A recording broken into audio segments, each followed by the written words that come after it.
All right, so this section, we're really starting to get into the calculus part of this class, and this is really the first introduction into a calculus idea, and that is the limit. So let's consider the function x minus 1 over x squared minus 1. Now this function is not continuous.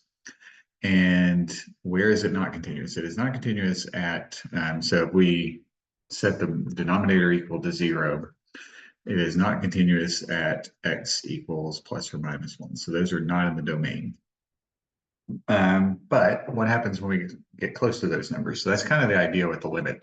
What happens is we approach a particular value. And with a continuous function, that's not that interesting because you can just plug in the number and you can figure out where the function is going to be at that number, and then it's got to be close to that number when you're around that number. So it's more interesting to talk about what happens at the points of discontinuity.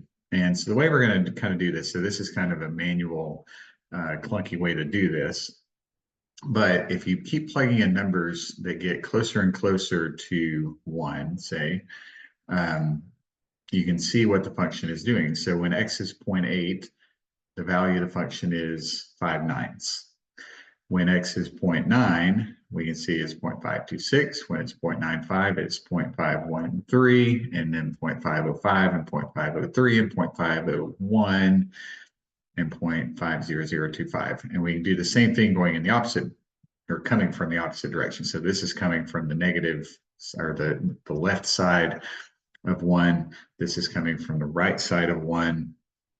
And now we can see that we're coming up to about 0.5. So you can see that the closer the x is getting to 1 in either direction, the closer that y is getting to 0.5. And that's kind of what we're doing.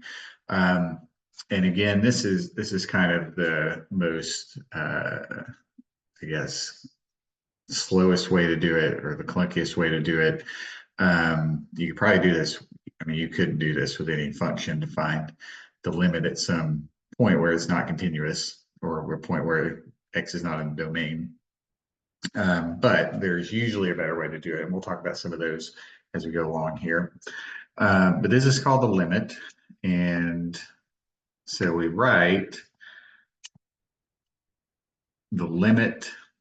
So this is our notation, and we read this as the limit of f of x as x approaches a. So that arrow means that x is moving towards a. A is some number. And whatever the value of the function is, as x approaches that number, that is known as the limit. Now, the important thing is we're not interested really in what the value of x is at a. We're interested in the value of x as it gets close to a, and close in either direction. So either coming from the left or coming from the right, doesn't matter. We're interested in one or both of those approaches. But always keep in mind the limit is not worried about the value at that point. It's worried about the value as x approaches that point. So let's look at an example. Another example. So here we have, obviously, in this one, r cannot equal 0. That's not in the domain. But what happens is we get close to 0, because obviously r could be any number except 0, so it can be as close to 0 as we want. So what is happening? So you can see here, start at 0.2, then 0.1, 0.01. You plug all these numbers in. If you plug in 0.2, you get 6.2. Plug in 0.1, you get 6.1, so on. And you see that as r gets closer and closer to 0 from the positive side, the value of the function is getting closer and closer to 6. And then you can see the same thing coming from the negative side, or the left side. As r gets closer and closer to 0 from the left side, we're coming up to 6. You can see it's getting closer and closer to 6. So we would say the limit as r approaches 0 of this function, 3 plus r squared minus 9 over r equals 6. Now, there are ways to do this without having to make these tables. We're not going to spend too much time, if any. Well, some of the homework problems kind of walk you through this, but the main way that you evaluate these is not making tables. There are other ways to do this. So let's look at some laws of limits. And luckily these are pretty intuitive and probably make sense and not too hard to remember. But basically, if we have two functions, f of x and g of x, and let's just say both of these limits exist, it is possible for a limit to not exist.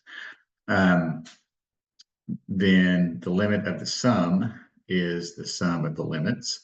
The limit of the difference is the difference of the limits. If we have a constant, so a constant times f of x, we can just kind of pull that out. If we have the product of the functions, we can just find each of the limits individually. And meaning, let's kind of we'll put some numbers with this. So let's say the limit of as x approaches a of f of x is 3, and let's say this one is 4. Then the limit of f of x plus g of x would be 7, because 3 plus 4. The limit of f of x minus g of x would be -1. And then if c was, say, 5, then 5 times the limit of f of x, that'd be 15, and so on. So it just kind of works very similarly, or I should say fairly obviously how it works out. And you'll kind of use those, you use those without really realizing that you're using them. Although some of the, I will point out some of the homework problems, they ask you to specifically say which of these laws you're using. So keep this list somewhere you can see it on the homework, because you'll have to do something like pull the constant out, and which law is that using, and it's number 3. So not important, beyond that section. It's not important to know that the addition one is number 1, other than to do that homework problem. So we'll just look at this example, and then we'll cut this video here. So the limit as x approaches 5. Now you could, I'll do this the reasonable way that you would do this, and then we'll do it the kind of real methodical way. So this is a polynomial. This is a continuous function. So it's defined at x equals 5. So really all you need to do is plug in 5. And that will give you the answer. So we have 50 minus 15, that'd be 35, plus 4 would be 39. So the limit as x approaches 5 of this function would be 39, assuming I did that math right. Now, on the homework, and I guess mathematically what is going on here is we'll kind of start here. You can put that limit, x approaches 5, I won't write that every time, but 2x squared minus, or we could even say plus the limit of -3x plus the limit of 4. And then you can break it up, limit of 2 times limit of x squared. So we're breaking that one up, and then plus the limit of -3 times the limit of x, and then plus, so that's kind of how they walk you through this on homework. It's a little bit unnecessary, other than to kind of teach you that these laws actually work. Really, all you need to do, if it's just asking you to evaluate that, is just plug in 5. It's a continuous function, and so that's really all you need to do. All right, so we'll talk about continuity in the next one.